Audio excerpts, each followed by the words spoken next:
I have been in San Diego for over 40 years. I had a large teaching career, academic teaching career, and I retired from UCSD after 25 years so that I could put more time into running the San Diego Dance Theater, of which I am the artistic director, and to also invest in this White Box, which is a wonderful new space that we have taken over. Well, White Box is a riff actually on Black Box. I've worked in theater a lot in my career, and what we call a Black Box is a black space in which actors rehearse and perform sometimes, and the idea to make a neutral space in which nothing impedes the vision of the director and the scriptwriter. So this is just a riff on White Box. As you can see, everything in this space is light colored. And we try to cover up the piano, make it look as though it's white as well. So it's just a slightly different, fresher approach to the Black Box. This is our very first Live Arts Fest. We did it on the lam a little bit because we got the space so suddenly, and it's been such a spectacular place that we decided to actually produce in the space right away and get people, introduce it to folks, and it's really working.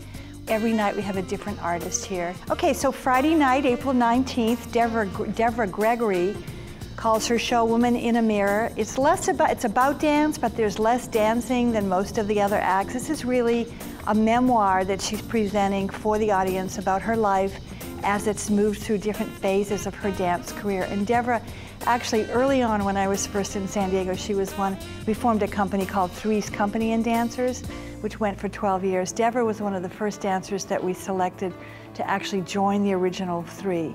So she's a person of our generation, but she's had a completely different career trajectory that she's going to tell us about in acting form on Friday night. Saturday, we have Ebert Ortiz. He was trained in the Yucatan with a dance company there, a rather famous dance company called Delfos. His vision is less classical than Delfos. I think he has some humor and some tongue-in-cheek things to say about the Last Supper. He calls it La Última Cena. And his company is 7 men and 1 woman coming across to present that. I hope folks will come out and support Ebert because we don't get a lot of this kind of cross-border exchange in dance that we used to have in the earlier years. And then Sunday night is our last performance for San Diego Dance Theater with my choreography and also choreography by Leva Isaacs-Nolay, and with their selections from our repertory, including Water Lilies, which is a piece that I created based on the Impressionist way of creating, which is a very quick, something you caught in a glance that you're trying to capture.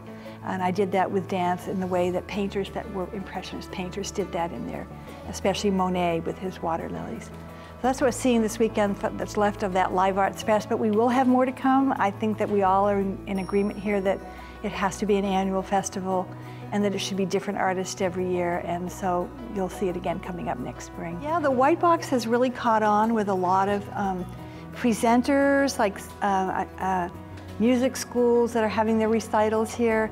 UCSD Art Power has decided to present a White Box series in their season next year, which we're thrilled about because that presenter, we've worked with them to help select some local choreographers, which they've never done actually at Art Power. Their mission is international dance artists, but they're actually presenting an evening with 5 or 6 of San Diego's best young dance makers, and then one evening with an Algerian company here in the space. So we're really thrilled about that, and also Bill Shannon, we call him the Crutch Master. This is an artist that was born without hips, and he dances on crutches. So the space is really becoming very rapidly a center for performance. Transcendance will be presenting here this summer. Another company called Visionary Dance Theater has rented the space for a month. So what makes me happy is to see the room being used as a place to share dance imagery, to talk about dance before and after the show, to get discourse going more in San Diego about this particular art form. It's been a thrilling experience for us. I can say for dance, what it does that other art forms don't do as well is that it doesn't require language. And so right away, folks that are not as comfortable with the English language are comfortable in a dance environment because the human body transcends language. And so if you think about that, it's really profound that dance doesn't require any instrument besides the human body. You don't hold something else. This is the instrument, and and I think that gives it the capacity to move people emotionally because emotions are expressed through the physical body. So I think that's maybe why it's such a compelling way to live your life, through dance.